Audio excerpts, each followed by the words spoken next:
Você já sabe que tem que nascer de novo para alcançar o reino de Deus. Já conhece a verdade que liberta e o caminho que eu lhe indiquei. Aproveite bem sua jornada de agora, pois muito já lhe foi dado. Então, muito também lhe será exigido. Desde os dias de João Batista até agora, o reino dos céus sofre violência. E violentos se apoderam dele.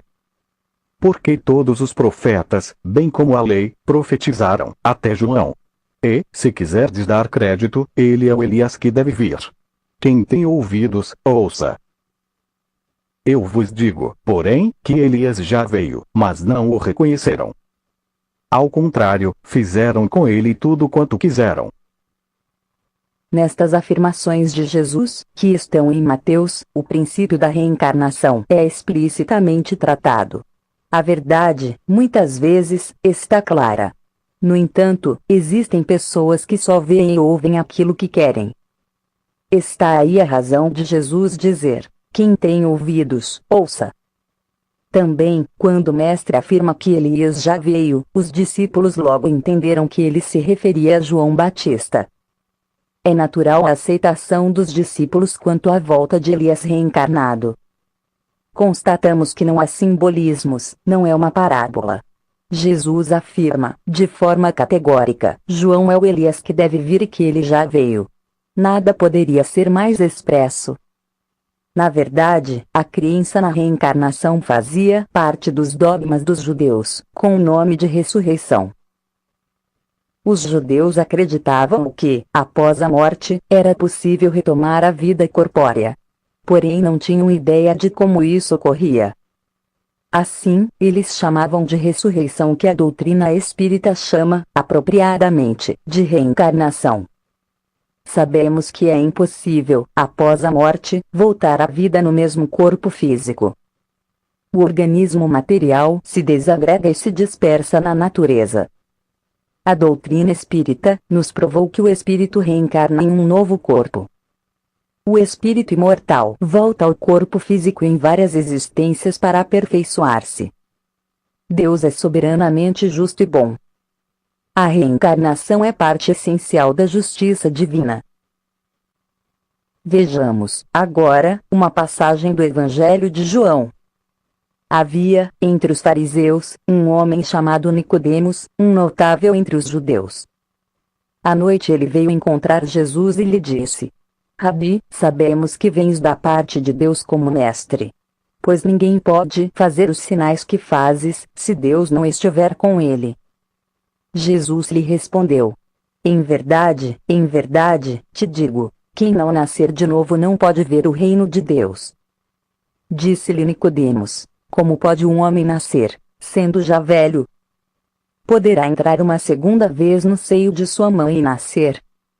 Respondeu-lhe Jesus: em verdade, te digo, quem não nascer da água e do Espírito não pode entrar no reino de Deus. Nesse diálogo entre Jesus e Nicodemos, está mais uma significativa confirmação do princípio da reencarnação. Mas o que significa, afinal, nascer da água e do Espírito? Encontramos a resposta, no Evangelho segundo o Espiritismo, a partir do significado dessas palavras. Fora de seu sentido específico, a água era considerada o elemento primordial gerador da vida, da matéria. O Antigo Testamento, no livro da Gênesis, afirma que o firmamento seja feito no meio das águas e que as águas produzam animais viventes. Concluímos, portanto, que água significa natureza material. E podemos afirmar que espírito significa natureza inteligente que é independente, distinto e diferente da matéria. Em síntese, nascer da água é nascer no corpo físico, que é um corpo gerado pelos pais biológicos. E tem uma existência transitória, regida pelas leis físicas, da matéria. Em relação a nascer do espírito, há o sentido claro de uma independência do espírito em relação ao seu corpo material. Logo, embora em cada existência tenhamos um corpo físico diferente, o espírito é sempre o mesmo. Reafirmamos, assim, que o diálogo de Jesus com Nicodemos é um dos que mais torna evidente a pluralidade das existências. Se permanecerdes na minha palavra, sereis verdadeiramente meus discípulos e conhecereis a verdade. E a verdade vos libertará. Desta afirmação do Mestre, podemos concluir que todos os espíritos estão destinados à evolução. É importante lembrar que o espírito nasce simples e ignorante. Através de uma série de existências e pelo próprio esforço, o espírito vai se construindo, se aprimorando e evoluindo.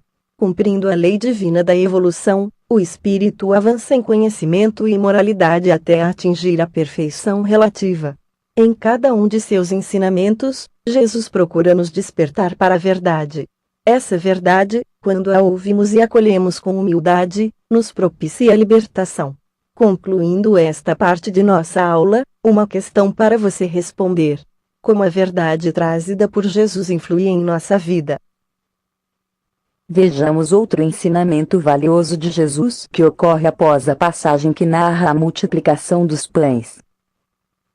No dia seguinte, a multidão que permanecera no outro lado do mar percebeu que aí havia um único barco e que Jesus não entrara nele com os seus discípulos. Os discípulos haviam partido sozinhos. Outros barcos chegaram de Tiberíades, perto do lugar onde haviam comido pão. Quando a multidão viu que Jesus não estava ali, nem seus discípulos, subiu aos barcos e veio para Cafarnaum, à procura de Jesus.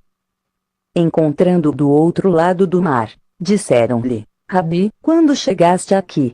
Respondeu-lhes Jesus: Em verdade, vos digo. Vós me procurais, não porque vistes sinais, mas porque comestes dos pães e vos saciastes. Trabalhai, não pelo alimento que se perde, mas pelo alimento que permanece até a vida eterna. Alimento que o Filho do Homem vos dará. Eu sou o pão da vida. Quem vem a mim, nunca mais terá fome. E o que crê em mim nunca mais terá sede. Jesus sabia que as pessoas o procuravam, naquele momento, não para ouvir seus ensinamentos, mas para se beneficiar com a distribuição de pães. O Mestre utiliza pão em seu sentido figurado. Assim teríamos dois significados para essa palavra. O primeiro, o sentido literal, representa o alimento material, que nutre o corpo físico e mantém a vida. O segundo, o sentido figurado, representa o alimento espiritual, que fortalece e aprimora o espírito. Na jornada do ser humano, há etapas em que apenas lhe importa o acúmulo de bens materiais e a satisfação dos sentidos, das paixões do mundo. Neste estágio ele é como que surdo aos ensinamentos espirituais. Muitas vezes, trata as maiores verdades com ironia e ceticismo. Mas, seguindo sua caminhada, o ser humano começa a despertar para o conhecimento espiritual. Porém, ainda haverá muitos conceitos não assimilados em sua verdadeira essência. Mesmo buscando o caminho de espiritualização, ainda estará preso a muitos interesses materiais. Mas há um momento especial em que o ser realmente desperta para a verdade das mensagens do Mestre e começa a se nutrir do alimento espiritual. O espírito, no rumo da renovação, sentirá necessidade, cada vez mais, deste alimento. É o momento da transformação interior em direção aos novos valores. O espírito terá satisfação em buscar o conhecimento dos assuntos relevantes, em buscar a verdade. A fome, a sede, figuradamente falando, só serão saciadas com esse alimento espiritual. O Evangelho é o roteiro para encontrarmos o pão espiritual. O Mestre é a luz que norteia o nosso caminho evolutivo. Eu sou o bom pastor. O bom pastor dá sua vida pelas suas ovelhas. Eu sou o bom pastor. Conheço as minhas ovelhas e as minhas ovelhas me conhecem. Tenho ainda outras ovelhas que não são deste redil. Devo conduzi-las também. Elas ouvirão minha voz. Então haverá um só rebanho, um só pastor. As palavras de Jesus mostram a magnitude de seu amor pela humanidade. O nosso Mestre maior é por excelência o bom pastor, pois nos ofereceu amparo e consolo. Nos trouxe os ensinamentos mais valiosos. Nos exemplificou a fraternidade sublime, nos deu todo o seu imensurável amor. Deu sua vida por nós, que somos as suas ovelhas. Será que já somos capazes de reconhecer a grandiosidade de sua ação? Já somos capazes de ouvir a sua voz? Quando despertamos para a vida, despertamos para o amor e a caridade, começamos a ouvir a sua voz. Neste mundo existem, no entanto, pessoas que ainda não o ouvem. Mas, prevê Jesus, elas ouvirão minha voz. Então haverá um só rebanho, um só pastor. Nestas comoventes palavras do Mestre, lancemos todo o nosso pensamento, toda nossa emoção, toda nossa esperança. Na terra, um dia, a voz de Jesus será universal. Sua voz ressoará em todos os lugares e todas as ovelhas o ouvirão. Nesse grande dia, veremos a vitória do bem sobre o mal. A vitória da sabedoria sobre a ignorância. Veremos Jesus, o sublime pastor, a nos conduzir em direção à luz.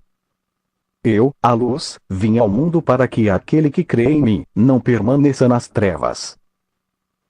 Se alguém ouvir minhas palavras e não as guardar, eu não o julgo.